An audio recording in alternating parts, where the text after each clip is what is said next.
Endi yuqorqining davomi. Sen almış ketding, yuqorqining davomi. 2gacha bo'lgan arliqda, masalan, soat 2gacha bo'lgan arliqda Wang Jianning jasadi zodi qandaq bo'ldi?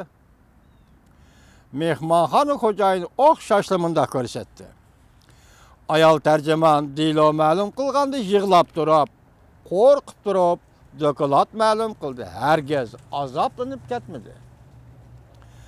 Wang Jian nemishqa o'lmisi bo'lmaydigan darajaga yetdi. Govingoy mundaq ko'rsatdi. O bek ko'p narsani bilib ketdi. Jungoning Xayxangoroyi benormal tez sur'atda taraqqiy qildi. Chunki bu shirkat Jungoning axborot to'plash organlarining Amerikada, hatto butun dunyoda jasuslik bilan singib ko'rishining axborot to'plash supsi edi. Ala ishlar.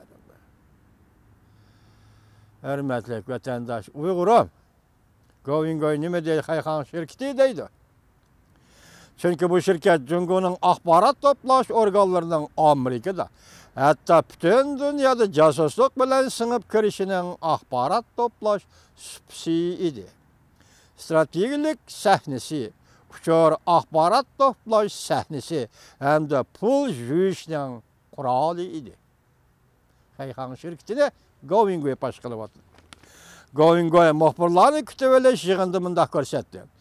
Wang Jian vaqasi Xayxan shirkatining Amerika salgan mablag'i va Amerikaga salgan mablag'i va Amerikaning davlat bexatarligi berib chetalatdi.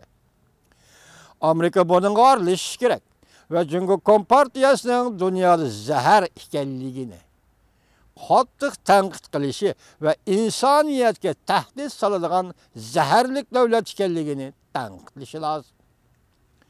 Govingoy uzil kesil Liangshan tag'iga chiqdi.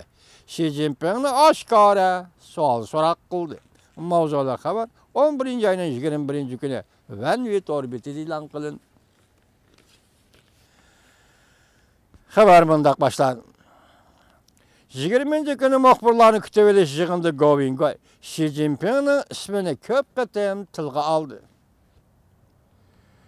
Govingoy Wang Qishanga va boshqa amaldorlar qaratgan qaratmalikni va davlat raisini qat'iy qo'g'daydigan pozitsiyasini o'zgartib, ko'plagan tanqid xarakterlik bayonlarda Xi Jinpingning ismini Wang Qishanning ismi bilan bir qatorga qo'ydi.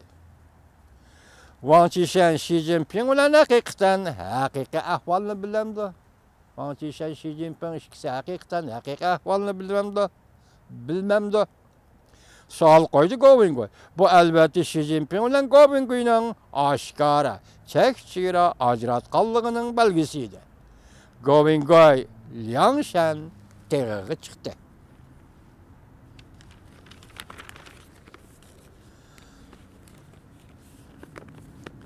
Demak, Govingoy Liangshan tag'iga chiqdi degan vaqtda ko'zni tutayotgani nima desanglar? Endi u hammani oshkorladi demakchi. Sabab bu 1,5 yil, 2 yilga yaqin vaqtdan beri pash qilish materialda ba'zi Xi Jinping mening do'stim, ba'zi Xi Jinping boshlig'idagi rahbarlikda qo'llayman degan so'zlarni qilgan edi.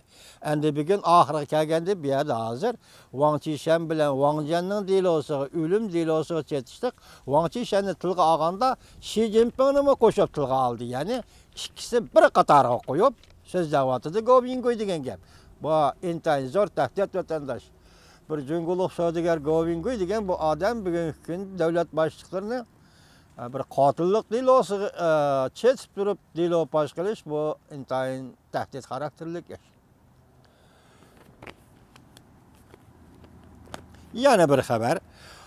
Oqsaroyning iqtisod maslahatchisi mundaq ko'rsatdi. Agar suhbat amaldan qoldirilsa, Amerika va Jungo 20 davlat yig'ini mezgilida taglikni oshkorlaydi.